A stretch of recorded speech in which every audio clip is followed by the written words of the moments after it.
Samuel Pine, Eja Sampine. Asante Mantem wono ena woye Trefo Penny Emma NPP Amanyukuno. Sanso ena Fred Agbenyo Deputy National Communications Officer Emma NDC. Penny Fena no pay many wo mobile di enkoma dwendwen o my Ghana ho. Enti say Fred pray communication director. Minia Bennet straight. Na Kofi biase. No krebi wo ho a yenka. Ade Fred mempenasem ba konkra. Okay. Enam say enam yenya okoni fam kobo. Okay. But about in politics. Yeah. About loyalty. About hard work. Eya no osreme ohumi ana mayanka. Wo bedi abma 8 years. E mayanka kranfo ankoso bi. Na nipa owie ya asem no ekokodaye no. The few people who lose election a omu gina say omu eka am omu party no. Na Fred kan. Matisi say akwa bi muade bia na no kasa finko ano say obepena and this for better ho. So me digana for atem. And then come back to opposition papa. But one politicians omo etie radio so na ya no mo fi say mo nkan but strangely no, we share we differ ideas, but personalities there. Yeah. Honestly, me sana me politics, and then same because we say me nka but me hu yan me sim me ankasa no, and yam de say betro we say. But no I'm out for private life. Strangely trend is an issue. Me nim di akofaba. Enra ye shirt na ase a be yem pese mo say ya na me ka say no oyelita ne kunu asem yenka because a private issue but strangely and personal front pages e wo ho trendy and the sad part is now even as someone 20 liter de court no and am social media including a member be allegations ahodo a wa make against Neire say and then social media offer has it gotten to is it because of politics and answer then because I feel it's their private issue. What kind of region na some ni dia Kofi mami church if I shall say yes you know as empire on Bomaye na the president na Danko Akufo-Addo the vice president his excellency Dr. Bawumia party portfolio na mo bia chinya men kom ho na dwempa omo ma Ghana no yem fan koso sa ada Ghana betumpon na the Ghana Beyond Aid no committee normal power no so you ro safma from dano no on be adwumaden ma Fred Agbayo no mahu so mfaso na kasa bebrebe no Woma sizie na wonim memom enko for private affairs eya na mempese meka ho asem enko me nu abeye public figures yes and definitely one sem bi say ba ebeba bonting but the graphic details no of what is out there no we enye me party position no eya sampine position America the graphic details are there no me enye me there Enyamede, especially captions are some papers, including NDC for na Casa papers, they be at the Amema Sansamono. Busian Nkora Wumo, or more Nenasifo. At least let's give them that respect, you know. Busia Yanati, you will some way feel. Jenny Puffo, ya wo studio has his here. Don't worry, Krebi on any girl issues. Yeah, warrior do. If you some Benyan Yan betimi aka no abontin. Nti your best papers no so media no so it should be a little circumspect. Yes. But Yako court no more Kanam report from the court there. Fine. That's our graphic details no pad. Is it because of politics and answer? So yensem you know either say obi fi some your public figures inti womasma ba oni kan fa meto abontin and now say could be some microphobia on pe womasem from without and within it's possible okay umbenya access to side documents on bet me a leak the politics need there Kofi yenyina yenye safe otiwa na tente ho bi etu out no no bi apagya to wondam bonti ko ni gya da to she by best friend media for private matters say our munsam obia yeni our Arabia perfect to realize you. Sure. Not one single marriage. Not one. I suspect say Adam ni if grano. Wamunya and Tawantawada. No man yanko be force on be dia nyamesa munye. Oga Adam ni peno de koye. Okay. Yeah. Enti na e kire say Tawatawa ho nyina. Sure. Oh, minia me da se bebre me chaba tie fo nyina. Won say mo sister station Otamale. Yeah, ABC. Yeah, ABC. Minia kobi omo boyduma me che mo nyina. Anopa me say omo afa Tamale fo nyina tie che obia enkankan e party for. Una nka man kan dagba nkakra. Enche bia ye be conference elections bibia to ne kwan. Omo bomma On the 23rd of June. On the 23rd of June. Ma me kwana men kama se. Ofo krum kwabri. Bros, people. Covid on ye na me kama se. On the nifia se. Yeah, Fred. Enti ye Crawford nyina eti anope. I wish all everybody well. Mama call for the let me. I wish them well. Na me mesre bebre se bi nkugwana beto wa nyina ye ko prese ye be. Ye nuafo. Enti ye campaign no. So far things say we have conducted ourselves very well. Ye sheda anti atem die ni sansem bebre. Ye boy homodia na ye nyema ne nye fe 23rd ne wie. Obi ebe wini bia yi na enter ne panachi. Omo me losing so we should bring them on board. We need every hand on deck. Baby Ghana any chire see and na donate sample. Say nyina anye dwumaden. Ne ambe jega na Afrisa nkwanso mu dia ndasem kese atoye ti mesre yen crofo nyina across the entire country adoma fm ne mko bebia bi obi ati bibia se mesre adwobreo umma yen fo nuado yen fa nye campaign na yen bompa nyame na se hene ni pa nyame ahihye mototom no beda ndisi anim ama yakọ akon 2020 no no anyo mu nyina in all the constituencies ebesi courage ni national any flag bearer me say any sane de nuado de ya party ne befa ntama pa ediafra na nkunimde nyina hwe nim no atimi akayansa sase me kan wasem to the extent me nuaka obia wasem we are see obia ni obega se oni asem na aya sefem aya mobo sometimes amanyo sem na aya no ya ma na broso akodun pempeso bia odwen ho anti ase me ya amanyo sem ti e kire se me busu anyina mo asem nyina say adane public issue me yere ne me mba asem nyina adane public it is not fair. It is not fair. One any asem. I first say me social media me for be krani age a mo. Yeah, e be jubilate. O jubilate say. E jubilate. Aware onim aware ho asem. Because office na ne oyelita wa asem enti say asem ato na say na neje na o jubilate. We be cry thread on the Facebook page. No wall. Well, I can pray. I pray and hope say how can nyampa. I don't think say even sabi obi be celebrate so obi anyasem e betimi ato obi ato amafo bebre amafo obi dey cosmetical o ma say da na omo de paper ka da covers na omo de tisiti ho efi bia say mo he na ka say easy anopa bia sorry no yere no amoti ode bia mo hwe mo den dey ameti mo ase de e beba enti yesre say my engage should not become a public discussion sabi we anya say ma yenti bida enti yesre bebre. Yes, just here with this issue. I know any reporters and police for aiding come with regards to home accommodation. Begin with that issue now for Yemra no bed syndrome issue. So now with regards to a police for Bia Womote, in fact, Accra Central Barracks or Rebel a dying kitten Nebusiani na eshim to bet you Barracks boys in the money sweat because a 1 year is no.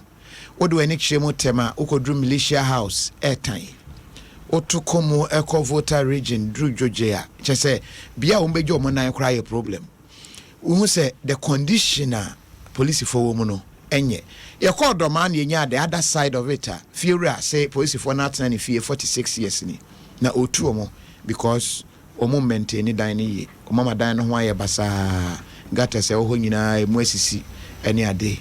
And so that is also another part a buyer with our rounds and pay our police for accommodation. Fred Mami Shase also. Kofi mi da sebium. Ansa na meba asemi so na semba ko ha me kofi. Okay. O hwe Ghana ha research aye nyina ade ba kwa agini pa nkwa pa o Ghana ha any road accidents. Amanfo ewu every day e accident mo mawe mu. Minia enya asem ketewa. Na accident dodo na ye ka ho asem so no. Enye ne obeka say technical fault. Dudu na ye nipa ye ni ye ena masanya my AC. No said na contractor etimi ya kwan. Na just markings on the road. O the white inky e de be medal to demarcate the road.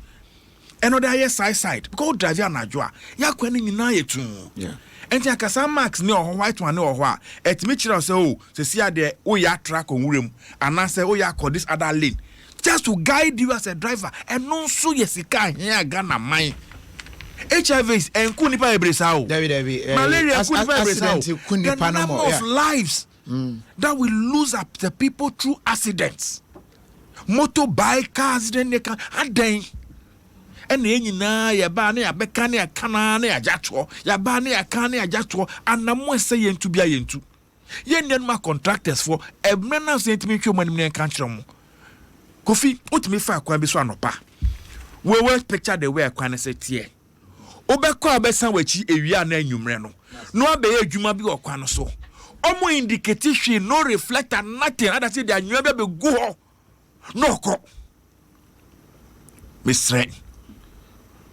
Mr. Road Safety Commission sebi kasa bebre mboa o se yanto anamo anya nyama ehia na ye kasa engosi bebia o people are dying. We are losing too many because na kam na me ko bebia mpaboa se me go do me final destination Kofi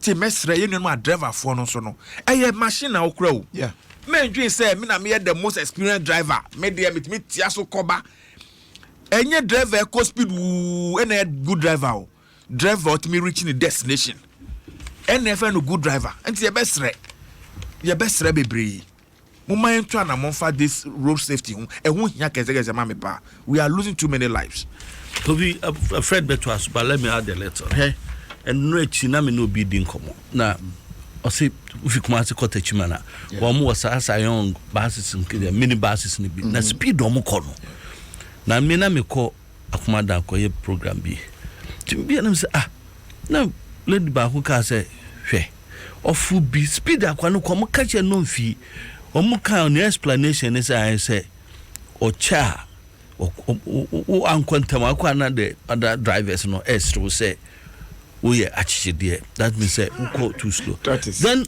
moreover distance no so any time on the rest no so here we share enura the ya yasena ba ku fia flower ebesen kokumase ene ba ku so fit achievement ebesen aba there's the possibility say na obi ada intimate yebesre road transport unions no at least apart from say mates should be qualified drivers on say STC no for instance mean ton obi station the STC the yin idea anti yin betumi aka ho asem womo kubia mo spare driver especially womo call distance say wapa no nti say edru ba bia o say o change over no asisa no so abefa you have to change over ebinom so epese the simu anka even non stop the passengers ni bi so dua ho bo obi so be ye say ye o driver ye pentem ti bu de me nyina ye nko I mean when it's important your road markings but I think as a nation road signals na DCC and education and kasanso for no road safety for the DVL and naso for no MTTD they should be organizing periodic training one more car parks terminals for drivers a foot to church with the 30 minutes cry no every month cry mo 30 minutes ma wo mo I believe say the sebi ope bibia sua papa free mo no obeye ema ekwan no so adwo yeah two kind no a national crisis yeah two kind p share accidents the rate at which ekuyen in fact ekuyen more than galamsey ekuyen yare the task force ko ekuyen more than nantwia area omanfo afu just say ekuyen more than HIV ekuyen more than malaria ni nyina no but police accident then the task force ko ho no we say MTTD for now they are supposed to be on the roads speed gun anyway no and Fred be me WhatsApp na picture be of a vehicle Saab 207 ni pro na chi gate at this inform na to say ni pam man na ma ordinam quota so sebi enye futu kwan bi abeka se proceed ho quota so na suspect say otwamu barrier bi onye na no on a reflector yemfi asem na ko fi ade ba ko ye nwan police for omo boy dwuma pa ade bo man no but MTT for ni bi adwuma ye so no akakakra eye de na also check over speed na wakote okona bim driver ni unity now the guy that trying to say over speed adenti na on so ano ansa na wakoye na ultimate machi madam bakuna a lawyer no ba court Accra Fikumase waso ano bedu osino honom no they speak down on court wo 90 na wo 50 na so boa na me call 140 to gan kra wo boa na me call 140 boom there is system there at other city of me nim say quiet there because then nipa no odika no oso no call we no elite or court you know of fire into no say call 140 wo so gan no chance or call 90 just anya me nyina akọ abrichia omo ya mana bruso wonam kwan nyina so a cameras bo no we no kra be chiro say cameras ahead ye be chiro no so unim enti wonya pa on pa na pick na ye ma me fa court police leader nyina ho o do fi na yere aba enu nti the Ghana card ne ye no Ghana card because we check there the papa ye na mo say no interest o come dey enti so fa poison man ni mo say mo mpene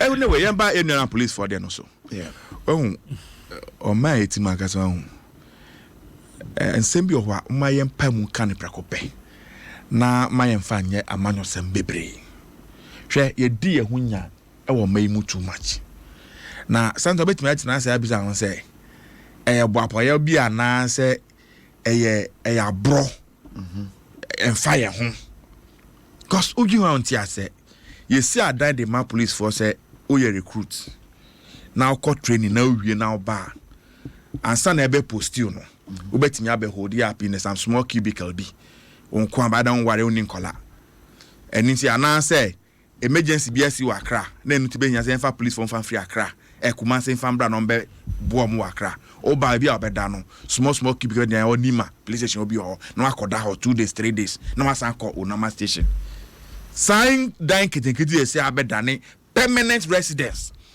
phobia oye police ni a wan wari owo nkola enu nti ene amenu ka sei ukodu ni ma police station na feed ni na gu abonten omo boss ni na gu abonten ukodu central police station the same thing na obehu na sade ohun apart from say yeah manyo sem na ban for ye mboy ho modern no the leadership of the institution themselves they are just not serious from the IGP the leadership of the institutions. Sekana yana ko ka mu level ho omo dwe omo crop ne ho I'm telling you the truth because say adia IGP wo dwe men ne wo ase ho a this thing should be fighting for na me o ma etim me dwe bibi ho amenti ase kwama hwe otu kwa even UK abrotie mu ya o ma dan dodo na ya bricks so bricks red bricks ya na obi hu bebre ento obi akwa ni wo se ska se me ko painting netie adan dada wo mu roof yi na tiles dada kana haya o ya local materials me na me nim no mehuma mani ehunu etimi si anwadan edisi o in some case more than 200 years edan si o amafo team edan sa enadan yesi a ne body den sa ayoro ni body den sa block ni body den sa a ye de punish ye ho a besi ne ukwa abroche bebre ndua dan amafo team plaster board dan amafo team glass dan amafo team eden na yeye enu ti ekosi ada obebi a yesi affordable houses civil servant on timi koto because the entire year salary say 30 year 40 year salary o kan na de sie ni a entimi ntua oko Dubai won area be for container city containers here port enu makekan sie ni dia aye no storage chese na inside that perfect come on. And see, sometimes you ask yourself, say, what is wrong with us? And then higher. What does it take to do same for our security services? And this is not limited to only the police. Go to the military barracks. Yeah. And see, sometimes who complain say, police ni bijina kwa hu eje once the what is the justification? Hwe ni odi ni fam, hwe ni otim. And as I said, I have heard in this country, one IGP be buy Obedru ye ne bungalow, even furniture na go nyina so on pay new one. Time say off them on pay to tune in a new one. Or no dey pay the best of comforts. But the men that he's working with there and funny. Jim FM. And these are the things Oko Customs. Nyama bebre a omo ka mo fam. Hwe obitimi call customer on training. E work beto e. O wie ni school I be post na. Ni uniform na obe chia no. Ono an fa ska kopam. Yeah. Obi call military training. Atade the bear training. Yet me fam no. Some policemen I know them today. Omo uniform omo no pam. Oh, ebi dey so e dey am no apa nti omo hye ne sudi. Na nsuo mu na no osuru because nsuo kan ope. Anything there's something fundamentally wrong with us. There's something fundamentally wrong with NG. Asema okay, adan asemi. Mama enji hu ye. Me have said say, who call the military in particular, omo regiment. I don't know whether that's the engineering regiment. Mutimi si adan, omo ye bridge and it's something government should start considering. Say you better recruiting more of these artisans into that field. They are already soldiers are more payrolls and deploy them to build some of these houses. Let us go and learn it. Look at technology. If you go to tech, I am sure that they are building that departments, the faculty. They have done come out some new designs, affordable, real affordable houses. You bet me ya. Edi ye Ghana from my neighbor. Nuntia yon rock begin. Sheriff fish saba. Usi den wie edua de be boss keke. Some 4-bedroom house are unshade dua almost 10,000. Share roofing be aba na yede ye. On my etimu asebe nyamya do ma ye we wia ye won frama na nyina ya the glasses are plaster na nyina enti afa the air conditioner de ko shem na ye what is wrong with us? What is wrong with us? What you say? And I mean sometimes me tuna me dream am say is it that mean that is not thinking well? And that's what is wrong. No, the system, no, there is a problem. I see a tenacity. What you say? We should be able to use the same military engineering regiment. And they don't need these bricks and blocks and nyama.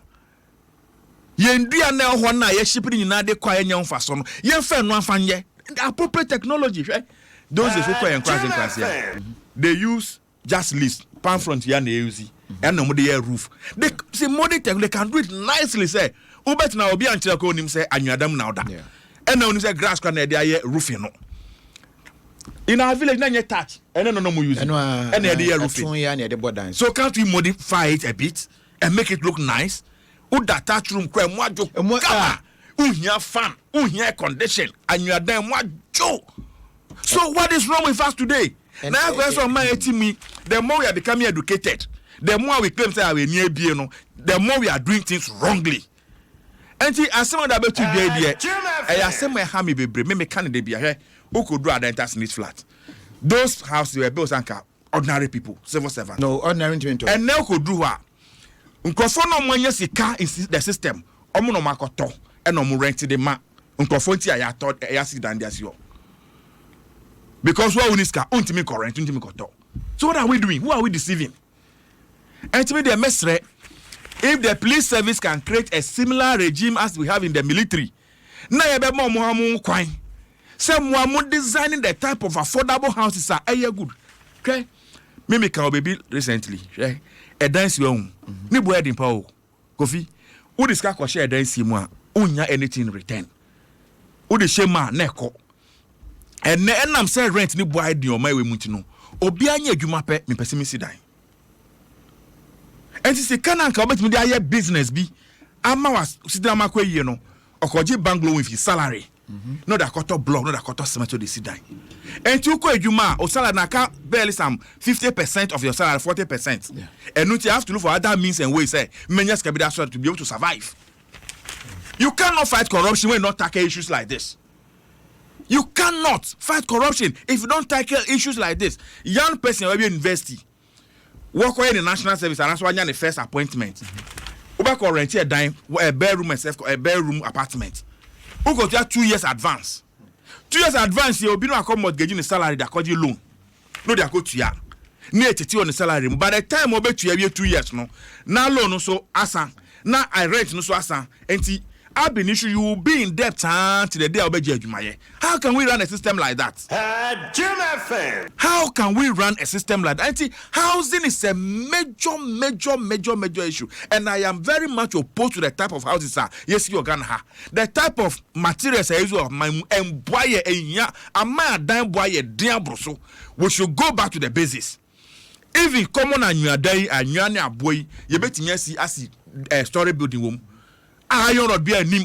I am far official be an boy ding, and fanko shame. I'm afraid yet no man. Yan Shen is a near Gusuya Sanyama ye dia. Yahoba chairman. Fred, Yamin Shao. In fact, messages are bano. Yes. But prison officer be say. Yeah, I'm from one count. Woman, dear, no cry there. West. Oh, it's true. All the services. Fire service of one send. They say, woman, dear, just say, woman, so dear, no, bubro. It paints a picture, say, a big problem. Ose member as I mean as a papa here. Also fight yare. Hwe adan uni adan papa. Ye new police for no motete. From say omo balance. It's not as if they are filthy people. Who could do ho? Na nipa ne doso na ere ne ba Ghana so extended family unu ababia betina nchen now could do a whole flatter one toilet in nipa 15-20. How do you expect them to be able to maintain it? Oko Airport police station how do I to say how do you expect them to be able to maintain it? Na ye ma bola obiaye ne de besi wa nopa na ho nyina ye ma drains na ho nyina na choki. Sometimes you pass by, you can conclude say, they are filthy, maybe a police 40 be fair. But the environment in which they live can they be neat. And you know, I'm saying that the basics that let's change our housing system, the building materials and everything, and why it's wrong. Uncle Sampan, you queen home technology. They say sliding. Because I say late 80s, about early 90s, yeah, they are by near for Aprotech, appropriate technology. And then Munka said bricks, the moon, you know. This is see a year. Mikai pa say uko Cape Coast bakana no honum na omo wo bi wo honum I say amusement park Cupid no mo de BSC before ankasa ana nipa da sani change na buy din my nti dodo no ankasa no I embrace sa technology no manka abua said the Freddy Kano and ye then you blocks in the for but that's not the issue now say Ghana your housing your deficit I believe say governments over and over woman from there and Mikai say Buzi Anum started something baby alamiti Cape Coast Speed Estate. I remember because say champon kra no esojania ombeka say onya eboni tuo so in housing ofa kaso akwan so ekon right honum sa projects be no almost start here no a very instrumental in sa Senate projects na na for president for affordable housing project at the buy Prof Mills num the segment so number 12 so ene ya completing as for but along the line you abandon most of these projects. It tells you say your war as a nation your housing policy there should be some action on it and yet police fonko and yet soldier fonko and yet prison officers fonko and yet fire service fonko. Every Ghanaian, not only workers. If we say, SDGs, no, sustainable development goals now. Housing, one of them. Says so to me, be baby or need to be told as from dream a year baby pa by the year 2030.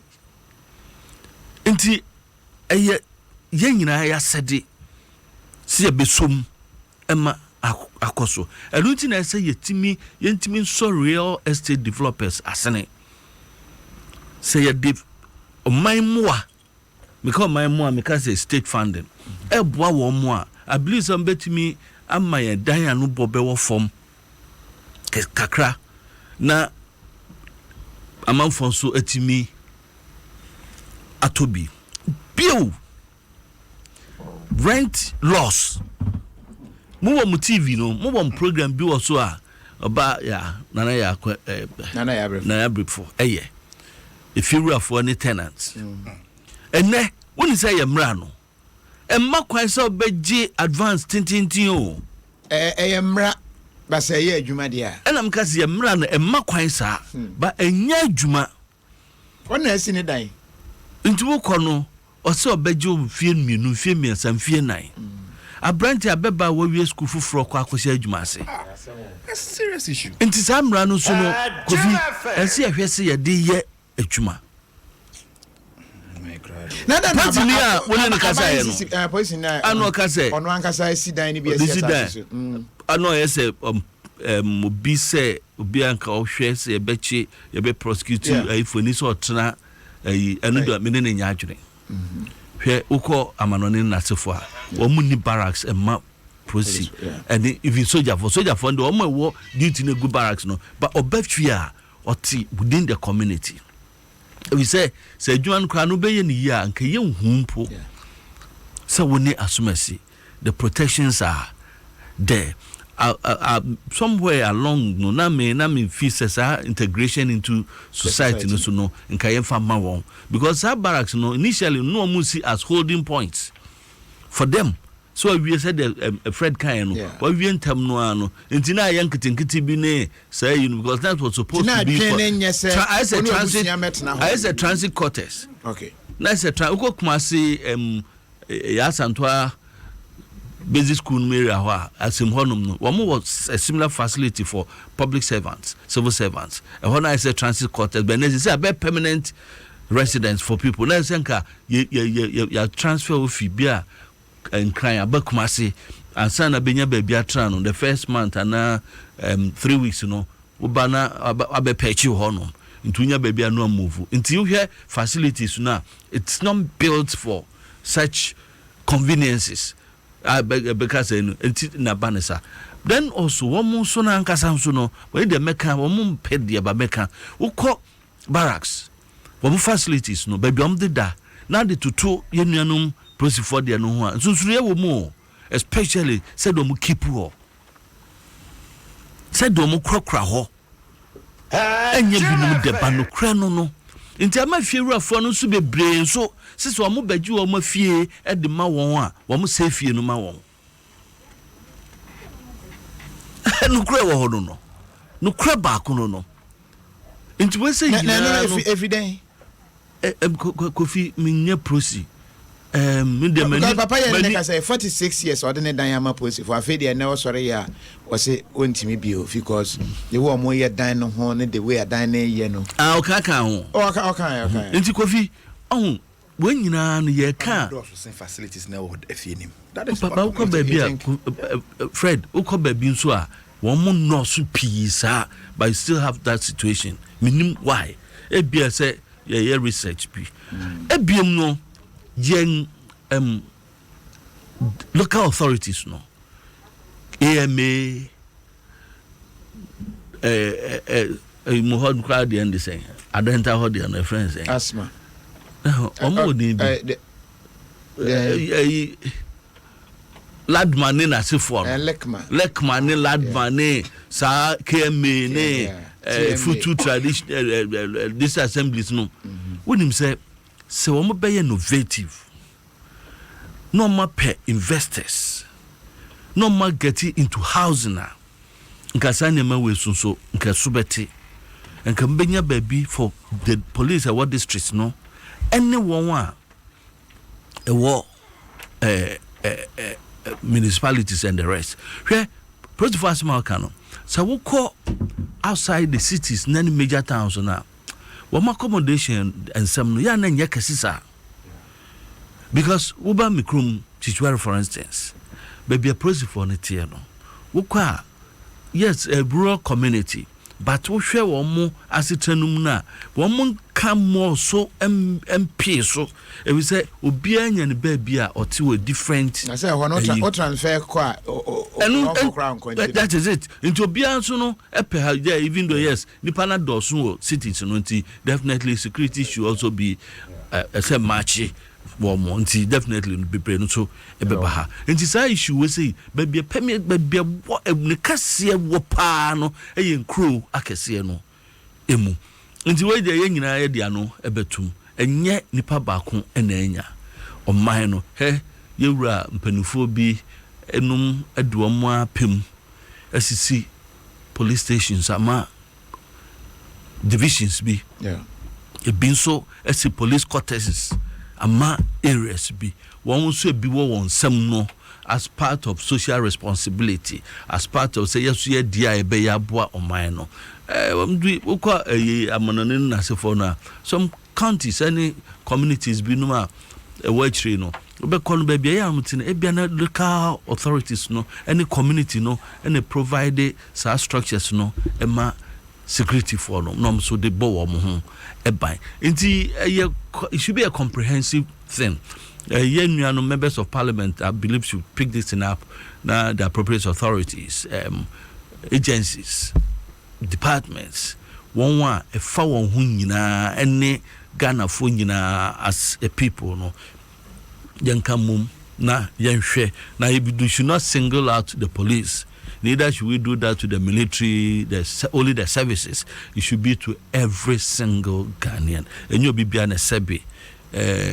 Or what Pepano, and now when you Pepano say, or no Bissino, if ye, you do not do now, a hostless or hodie, or far bontina, who might the damn montine, a bibe chain, and none of you baby, I'm a fire.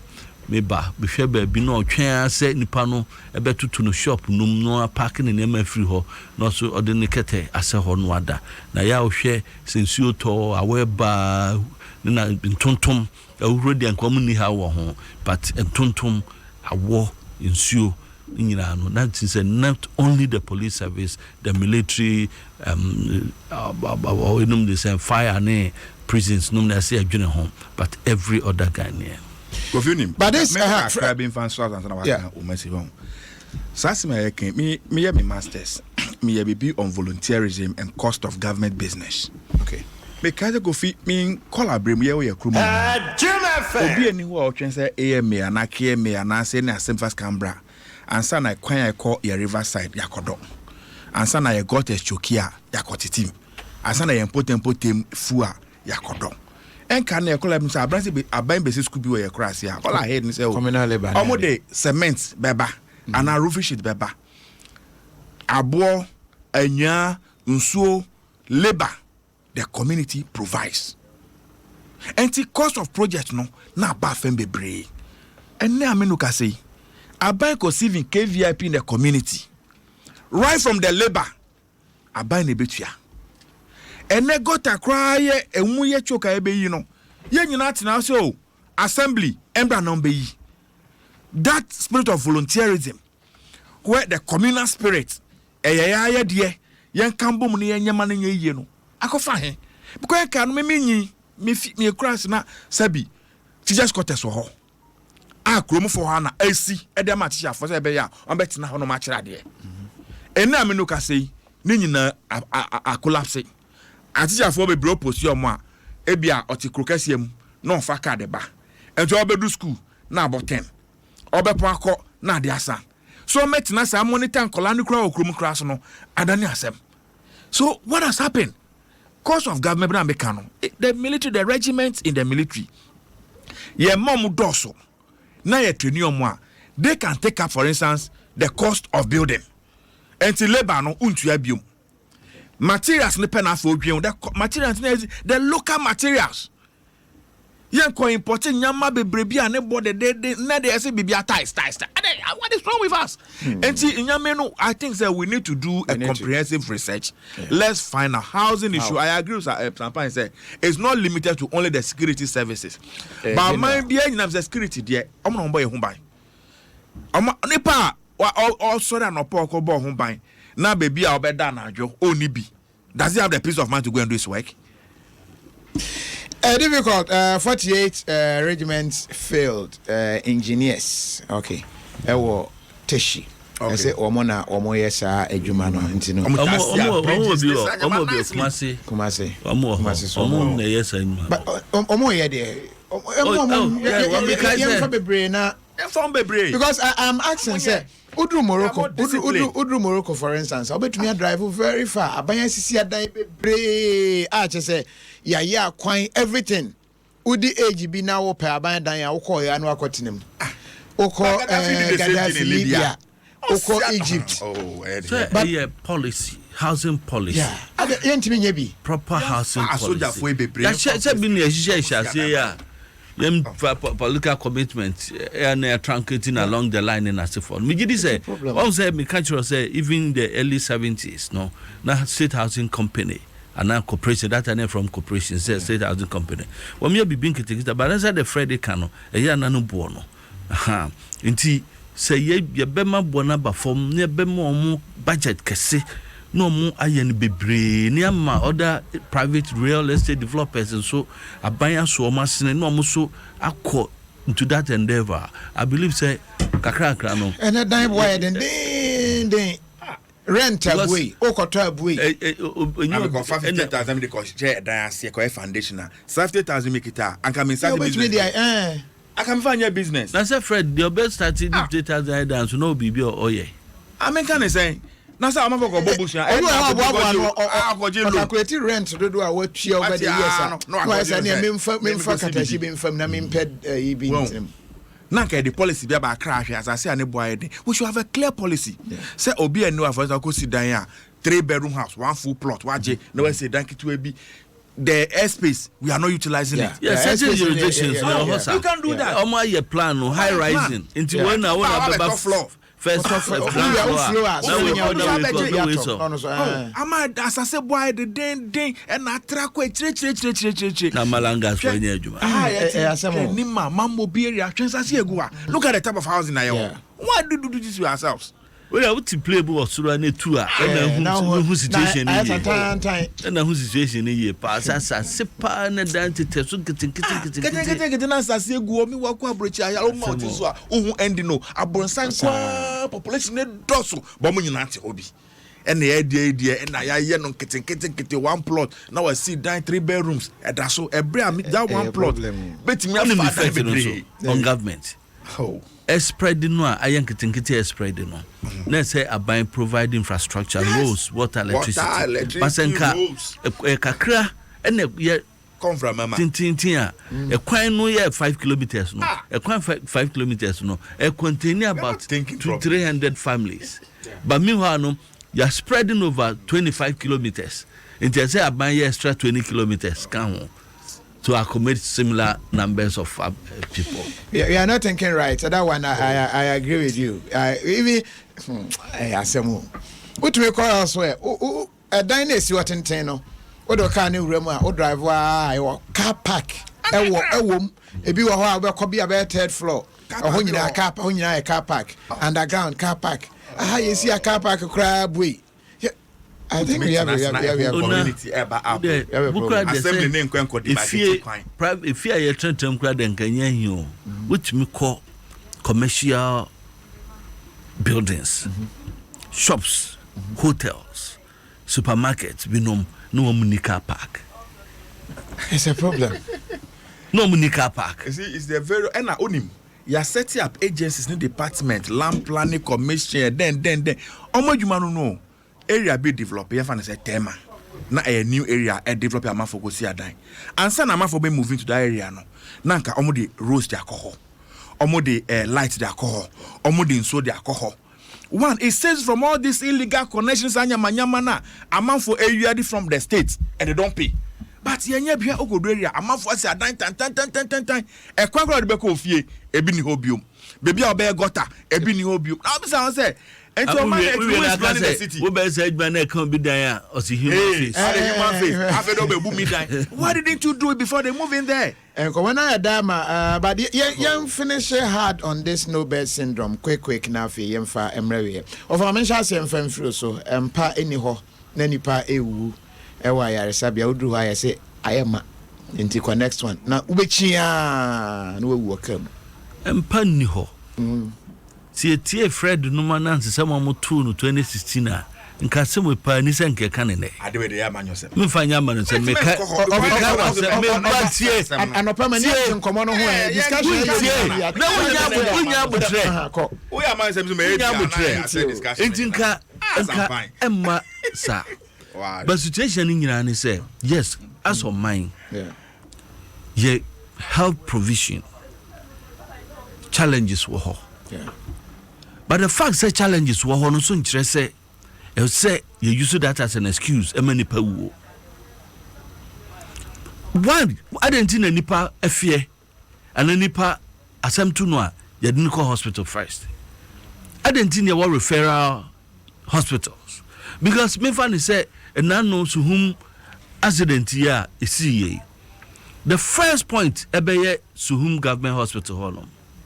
Wa mu konom hwe injuries no na eye beyond them na ambulance and I say ya refer mu to a different superior hospital. Nipa de ba eye asede se ebehwe se ya gine nkwa. Yes, wo mu wo mra bia na wo hihye bi se ese nipa no ya gine nkwa no ya de ne to ba bia fata se betimi agine nkwa de. But say be you should that as an excuse. Ama nipa hwere nkwa de. Adabraka. Memititi ye no na mempe agiedi.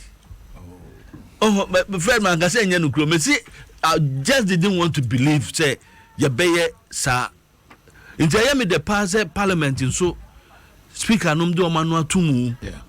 Na ye me the so say Ministry of Health and Dr. Isiasare Ghana Health Service and so do manu atumu e de caution aba send under no circumstance that say facilities emma that excuse emma nipa ehwere nenkwa bakofi we nyina kɔ ekɔkɔ kyerɛ say as a nation no we need to do more. You see ade we won a better than topic I can. Yeah. And no should tell Ghana for 2 million citizens yawo. Say you bet me compare a buying Sonia de papa. Sebi, yana nabako 70-year-old man. And na fast idea muko 7 hospitals. I eventually oku ya na busu for someone tiase. Oh man so mo kan wasema ne. Abeda ne asema nyina e kan on radio so.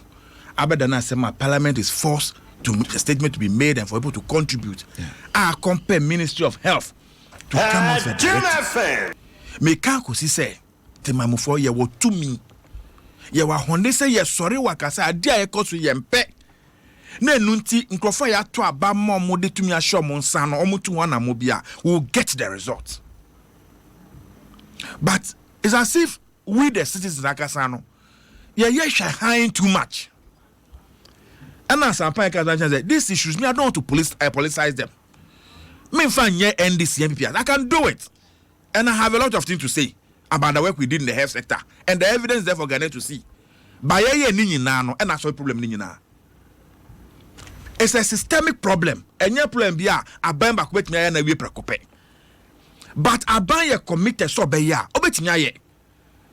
Anything 9% fanye amanyosem.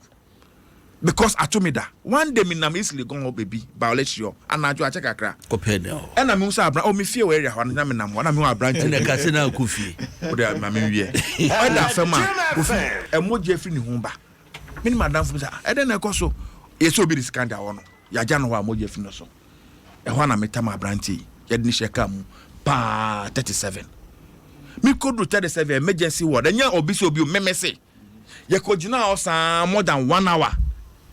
Even first said and I say a pia be hwe na we panel after 1 hour next be pia by and I said doctor or by or say omuni bed you find courage. Only pa or bleed this out. Another example me call Tema General Hospital. I will be anya motor accident there ban the T apai. Tema almost more refer there about 37. Almost make me family can fan fano until we hear ambulance. My friend ambulance for say until say 37 be confirm me some more bed omu move omu kan ba me fa patient no for more than 45 minutes. Say until say omo fracture the 7 because often to the ambulance neighbor no be find nipa de go do hospital wa hospital mo need bed nti no more structure no mo no no ma gini nipa de ato enti until say omo these things are happening every day. Several Ghanaians have died from these things.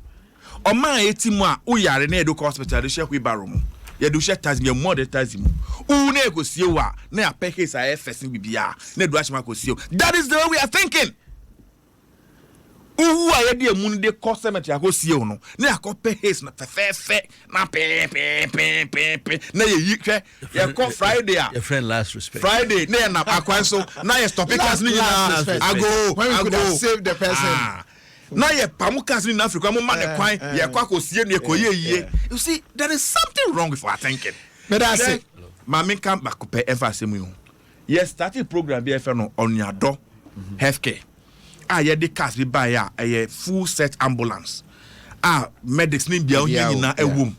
Mesren and Nado name buy. A very good initiative. And on a car, a core communities, a core. BBC can offer a Montemaba. And now Manuka says our project no it's been purely abandoned. Last one. Hospital said more millions are pay can say me. Lego Hospital. Yes, you. Bibia or Mubio. Yebe bieke kama manfo akomuno omaja cho asante redi wa onim project be bia ye mumpesika na musiesie mwanya 40 billion Ghana cedis in 18 months mfa nya hwe me da say hospitals Fred no go say me I understand why baby adiko wie answer am pesa meko afa na matter say the entire of asampa na o endorse no in fact the comments I have I know people are strong and people must know this man and no offense when you're not doing no you've dealt with the issues Yamin show never GCB Bank, your bank for life. Cindy Rice and more as I say we didn't pay and no Mr. Azapa say Juma cop ne tumpon progress savings and loans and as I would do sika echo so say o progress we Juma no echo said yes ekwa we hear progress savings and loans for akwanche ne wo mumwa no musika Bomadi anafa sikato na emwao sanso na Cowbell Vita Rich anomania vitamins ahyenema bebre wo mada roma ene dem pense mu edebreo ene that's when yansa of Samuel Pine Ashanti region regional secretary ma NPP sanso and Fred Agbonyo Deputy National Communications Officer NDC Asabri Oko Communications Officer Eka minkwa dia nkamontoma no he understands communication anapa ye beda mase